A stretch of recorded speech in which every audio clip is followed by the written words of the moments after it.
દલોની ગામમાં 3 મકાનોને અપાયેલી નોટિસને લઈને ગ્રામજનોમાં સવાલો. નિષ્પક્ષ કાર્યવાહી કરવાની માંગ. પાદરા.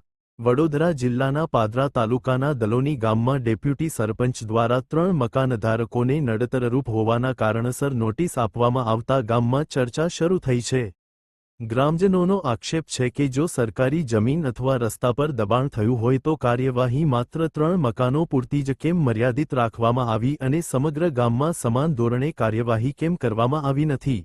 ગ્રામજનોનું કહેવું છે કે સંબંધિત મકાનો વર્ષ 1994ની આવાસ યોજનામાં ફાળવાયેલા છે અને છેલ્લા 32 વર્ષથી અસ્તિત્વમાં છે.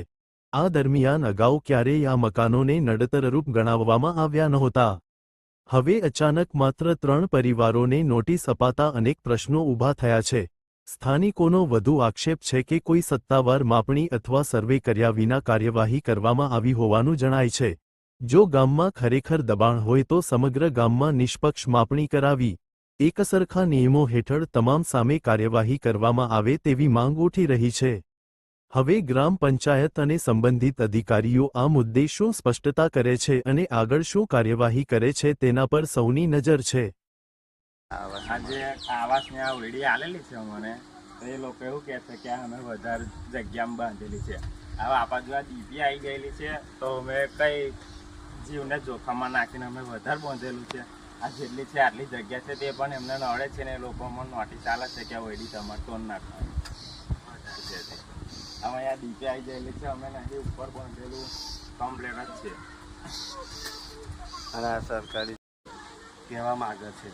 આ પાછળ અમારે આ ડીપી આવી ગઈ છે અને આ ખુલ્લી જગ્યા છે. આમાં તમને વધારો કયા રૂપે દેખાય છે? નડતર રૂપે અમે કહેવા તૈયાર છે. તો અમને વારંવાર 2 થી 3 વખતે સરપંચે નોટિસો આપી છે કે આ તમારું અને અમારા 3 વ્યક્તિનું એમને નડતર રૂપ છે, એટલે અમારા 3 પર જ આ આપેલું છે. કહેવાનું કે અહીં આટલે આપણે વેડી છે, અહીં આટલું ખાલી અમે બાંધેલું મકાન. આ 25 વર્ષથી આ મકાન હતું જ મારા પપ્પાનું પહેલેથી. આજ કોઈ જાતનો દબાવ પહેલે જ સરપંચને કોઈ હતો નહીં. હવે આ લોકો વિરુદ્ધ પક્ષમાં છે ચૂંટણીની અદાવતથી. તો આ લોકો એવું કહે છે કે તમારું દબાણ હટાવવામાં આવશે. એ કેમ? જો દબાણ હટાવવું હોય તો આખા ગામનું તમે હટાવો તો અમે પણ સહેમત છે, પણ જો આખા ગામનું તમે હટાવવા નથી માગતા અને અમારા તનનું માગો છો તો એ કાયદેસર ગણવામાં આવતું નથી. એટલી મારી માંગ છે કે જો હટાવવું હોય તો આખા ગામનું હટાવો, બાકી કોઈનું નહીં. આ લોકો વિરુદ્ધ પક્ષમાં છે એટલે આ મને આવી રીતે ટોર્ચર કરે છે. જ્યારે મારા ઘરમાં પાણી પી જતું હતું ચોમાસામાં, એ પણ મારી પાસે પ્રૂફ છે. એ ટાઈમે કોઈ જોવા નથી આવ્યું. અત્યારે મેં મારું મકાન મેં જે રીતે બનાવ્યું છે મારું મન જાણે છે ને આ લોકો હવે તોડવાની અરજી અમન કરે છે. તો અરજી કરવી હોય તો આખા ગામને અરજી તમે કરો. મારું બસ એટલો જ કહેવાનો નિર્ણય છે. મારું ઘર 22 વર્ષ જૂનું છે. મારા પપ્પાએ બાંધકામ કર્યું હતું, એ બાંધકામ મેં કર્યું છે. મેં તલાટીને માંગણી પણ કરી કે મારી આકારણી મારે વધારવી છે. તો તલાટી એવું કહે છે કે ના, એવી રીતે નહીં થાય, હમણાં તમારી આવી એ કરેલી છે એટલા માટે. મને બસ એટલો ન્યાય જોઈએ છે કે મારું મકાન હટાવવું હોય તો આખા ગામનું તમે ગેરકાયદેસર દૂર કરો, દબાણ તમે દૂર કરો તો હું પણ સહેમત છું, અને આખું દબાણ તમે હટાવો તો હું પણ રાજી ખુશી મારું હટાવવા તૈયાર છું.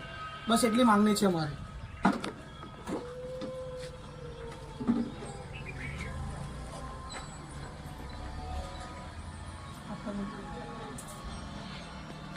આ સાથે આજની બધી મહત્વપૂર્ણ ખબરો પૂર્ણ થાય છે.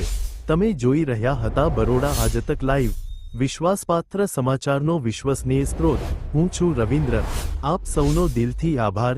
વડોદરા અને આસપાસની દરેક મહત્વપૂર્ણ અપડેટ માટે જોડાયેલા રહો અમારી સાથે. ફરી મળીએ નવી ખબર સાથે.